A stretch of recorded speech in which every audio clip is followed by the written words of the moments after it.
Good morning students, welcome to maths bridge. तो आज हम लोगों का नया टॉपिक क्या रहेगा? Arithmetic progression. ठीक है, क्लास 10th का हम लोग का ये 5th चैप्टर है, अरिथमेटिक प्रोग्रेशन। आइए देखते हैं ये होता क्या है। बेसिकली इसके बारे में आज हम लोग जानेंगे। तो सबसे पहले अरिथमेटिक। अरिथमेटिक मीन्स आप लोग जानते हैं क्या? नहीं। अरिथमेटिक मीन्स होता है अंक। अंक मीन्स नंबर। क्या होता है? नंबर्स। क्लियर? और प्रोग्रेशन मीन्स किसी भी चीज का प्रगति। प्रोग्रेस से बना प्रोग्रेशन। क्लियर? तो किसी भी नंबर का जो प्रोग्रेस हो रहा है, या वो आगे की ओर होगा या पीछे की ओर होगा। क्लियर? तो यही प्रोग्रेशन कहलाता है। ठीक है, तो बेसिकली इस चैप्टर्स में हम लोग देखते क्या है? इस चैप्टर में हम लोग देखेंगे सीक्वेंस। ठीक है, नाम सुने हैं सीक्वेंस का? नहीं। देखिए, arrangement of numbers in specific manner या ऑर्डर। किसी भी नंबर का किसी एक पर्टिकुलर ऑर्डर में जो अरेंजमेंट होता है वही क्या कहलाता है? सीक्वेंस कहलाता है। क्लियर? अब जैसे हम लोग देखते हैं 1 2 3 4 5 6 7 एंड सो ऑन। क्लियर? या 1 4 9, जैसे ये 1 क्या है, 4 क्या है, 9 क्या है, देखिए क्या होता है 16 25 36। क्लियर? ये देखिए, ये हो गया एक पर्टिकुलर मैनर में। अब ये देख के लग रहा होगा कि ये आपने क्या लिख दिया सर? तो ये है 1 का स्क्वायर, 2 का स्क्वायर, 3 का स्क्वायर, 4 का स्क्वायर, 5 का एंड 6 का स्क्वायर। क्लियर? तो ये एक पर्टिकुलर मैनर में है कि पहले 1 का स्क्वायर लिखा हमने, फिर 2 का लिखा, फिर 3 का लिखा, फिर 4 का, और ऐसे ही आगे बढ़ते जा रहे हैं। क्लियर? तो इसी का एक आगे का फॉर्म होता है अरिथमेटिक प्रोग्रेशन। उसमें क्या होता है वो हम लोग देखते हैं। क्लियर? ये सीक्वेंस समझा क्या होता है? चलिए आगे बढ़ते हैं।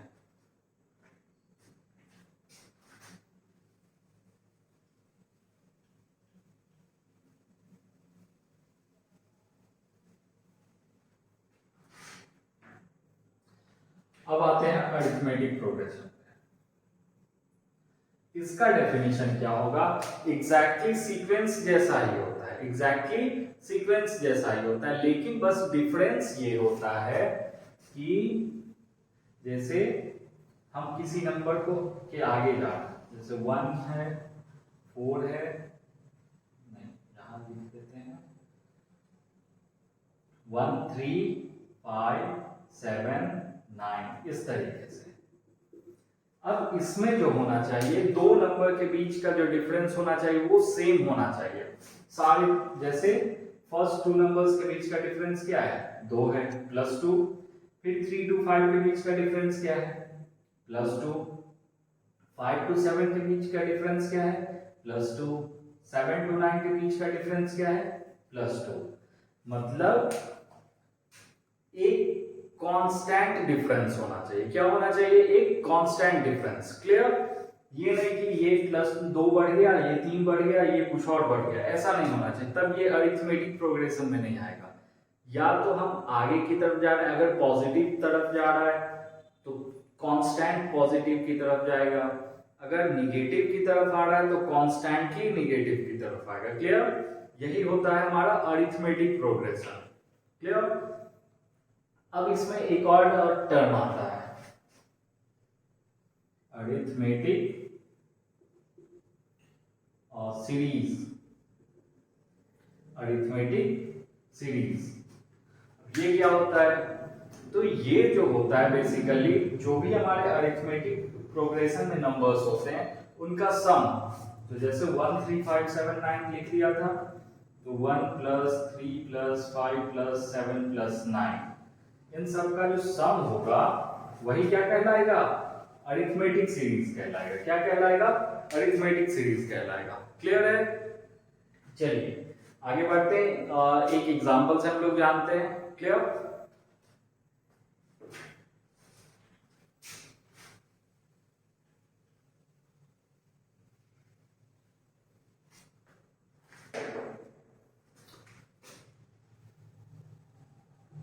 एक एग्जांपल हम लोग देखते हैं। बेसिकली इसका यूज हम लोग करते क्यों है? तो तीन चार चीजों को फाइंड करने के लिए करते हैं। जैसे एक अरिथमेटिक प्रोग्रेशन का पूरा सीक्वेंस दे रखा है, जैसे 10, 12, 14, 16, 18, 20 and so on to infinity, so on to infinity. Clear? अब हमारे पास सवाल है कि 51 नंबर क्या होगा? जो 91वां नंबर होगा वो क्या होगा? क्लियर? तो अब हम ऐसे काउंट तो नहीं करते चलेंगे। सबसे पहले तो सबका डिफरेंस क्या है?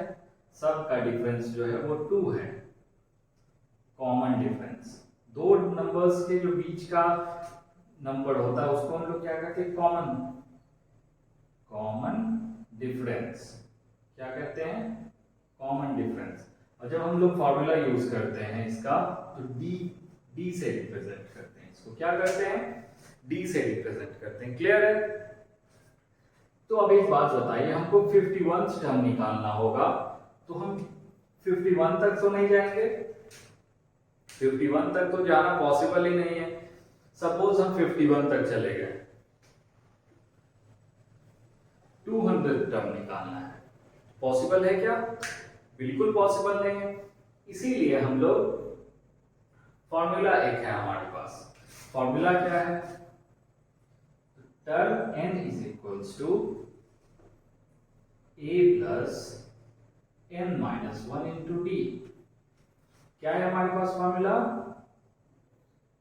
nth टर्म tn, मतलब where t represents term, term to find। Clear? n क्या हो गया कि वही कितनावा टर्म हमको फाइंड करना है, मतलब कौन सा टर्म फाइंड करना है। क्लियर? a क्या हो गया? First term, first term of AP, first term of AP. n समझ गए क्या होता है कि कौन सा टर्म फाइंड करना है। d भी बता ही दिया, कॉमन डिफरेंस। क्या होता है? Common difference. क्लियर है? इतने में किसी को कोई डाउट?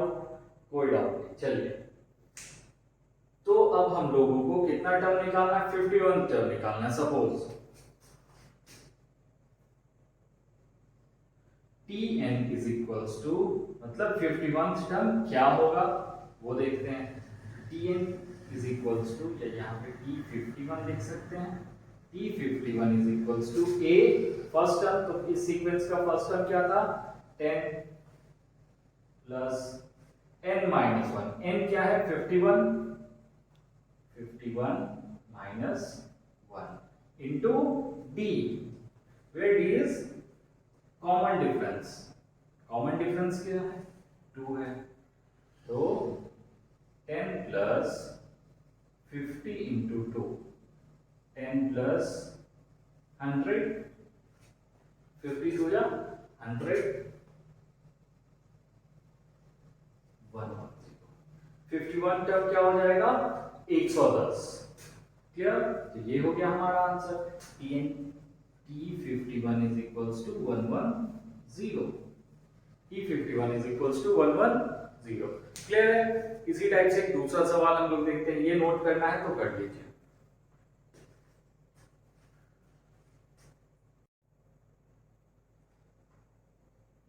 चलिए आगे चलते हैं।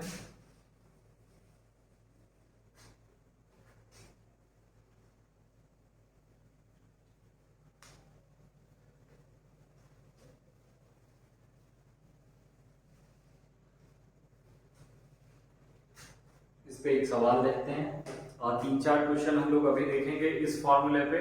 सारे टाइप्स के जो भी पॉसिबल क्वेश्चन है इस टाइप के, इस फॉर्मूला पे सब देखेंगे। तो ये इजी से स्टार्ट करते हैं।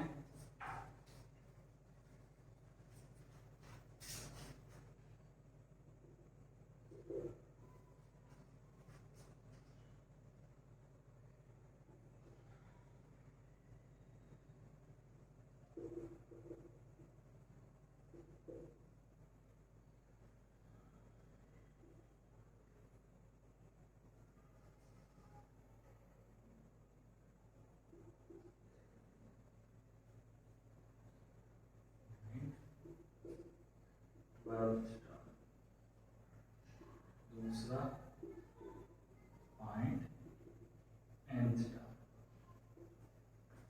ये सॉल्व कीजिए। तो आप लोग सॉल्व करके देखिए। चलिए, ए क्या है 14, बी क्या होना चाहिए, हम किसी भी दो नंबर को, जैसे सेकंड से फर्स्ट को सब्ट्रैक्ट कर सकते हैं, थर्ड से सेकंड को सब्ट्रैक्ट कर सकते हैं, फोर्थ से थर्ड को सब्ट्रैक्ट कर सकते हैं, और फिफ्थ से फोर्थ को सब्ट्रैक्ट कर सकते हैं। ये रेस्ट्रिक्शन नहीं है कि फर्स्ट टू नंबर्स को ही हम लोग सब्ट्रैक्ट करें। क्लियर? तो देखिए क्या होगा, second term minus first term, तो 9 माइनस 14 माइनस 5, तो डी क्या हो गया -5। निकालना क्या है, n टर्म n, या n यहाँ पे सिर्फ लिख दीजिए, n क्या है 12। सॉल्व करके देखिए, तो सॉल्व कीजिए तब तक।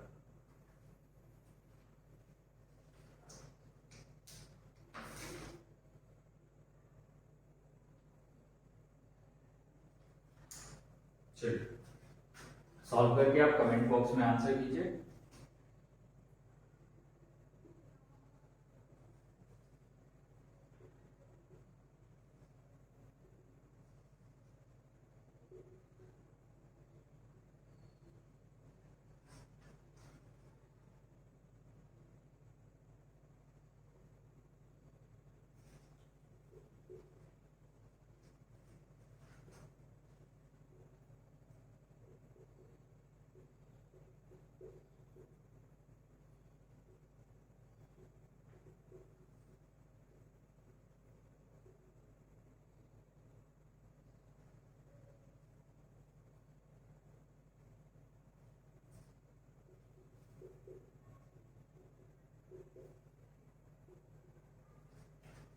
आ गया -41।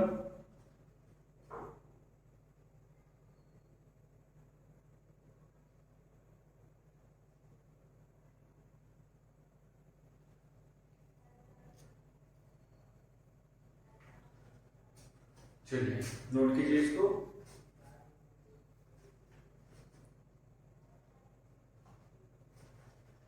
हो गया नोट? चलिए आगे चलते हैं।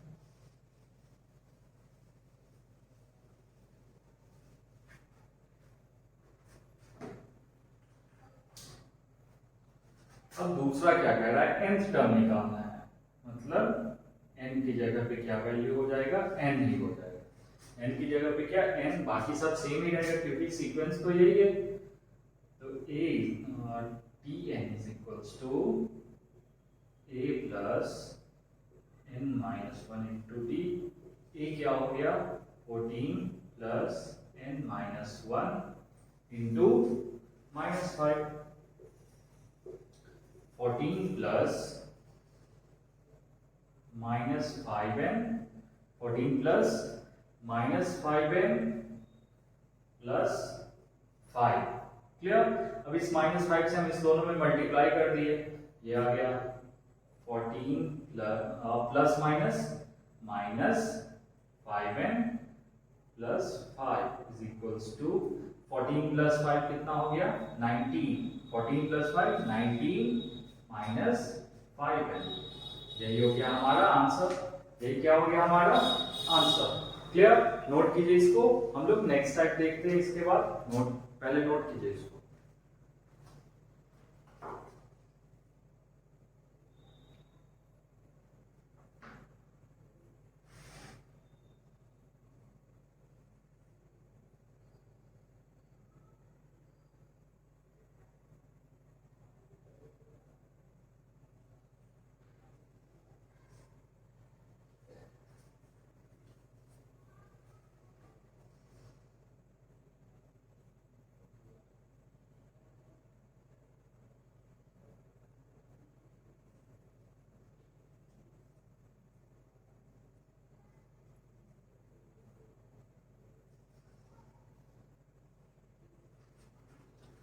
चलिए हो गया।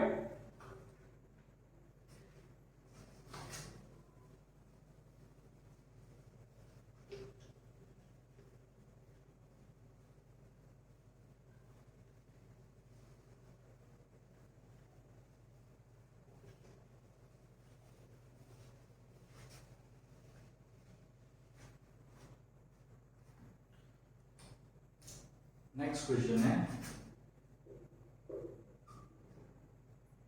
in an AP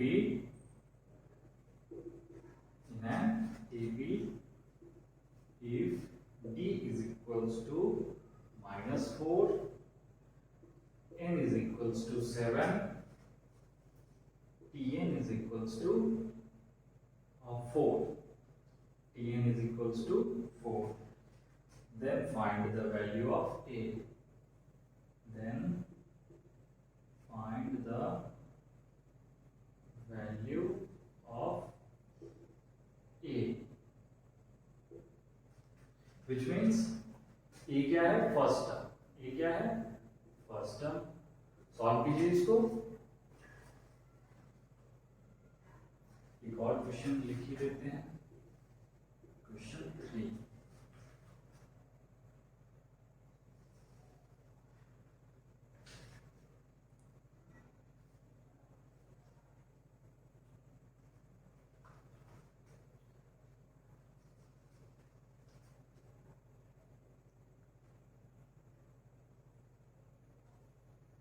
Find the 21st term of an AP. Find the 21st term of an AP whose first two terms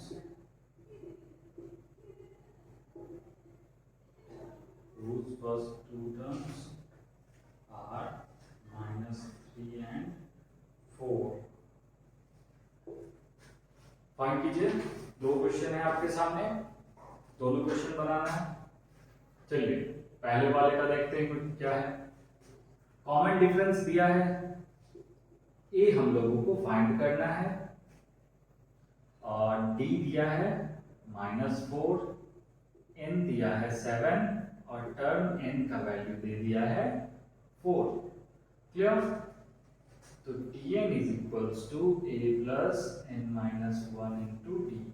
बस हम लोग को a का वैल्यू फाइंड करना है, सारा वैल्यू दिया हुआ है, टर्म n 4, यहाँ पे 4 लिख दिया, a छोड़ देते हैं ऐसे ही।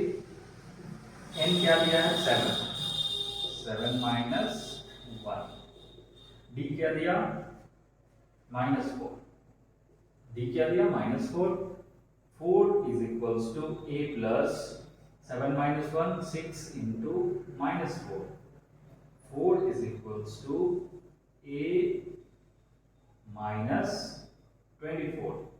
तो a is equals to 4 plus 24, 4 plus 24 is a is equals to 28। a is equals to 28। Clear? ये हो गया हमारा। चलिए दूसरा क्वेश्चन, सेकंड क्वेश्चन में आते हैं। क्या कह रहा है, find the 21st term of the AP, मतलब T21 फाइंड करना है। क्या करना है, T21 फाइंड करना है। ए दिया है -3, ए क्या दिया है -3 और सेकेंड टर्म क्या दे दिया 4, तो d निकल जाएगा, 4 minus -3 तो 7 हो गया, d क्या हो गया 7 हो गया। T21 is equals to -3 plus n कितना 21 minus 1 into 7। क्लियर? ऐसे करके हम सॉल्व कर लेंगे इसको, हमारा आंसर आ जाएगा। तो हमारे इस फर्स्ट फॉर्मूला पे बस इतने ही टाइप के क्वेश्चन बन सकते थे, और भी कुछ सारे क्वेश्चन जो आप लोग को प्रैक्टिस करना पड़ेगा। प्रैक्टिस कीजिए, उसके बाद जो डाउट्स हो वो पूछिए। ठीक है, अभी के क्लास में बस इतना ही रखते हैं, फिर नेक्स्ट वीडियो में हम लोग आगे के फॉर्मूला को देखेंगे। Thank you.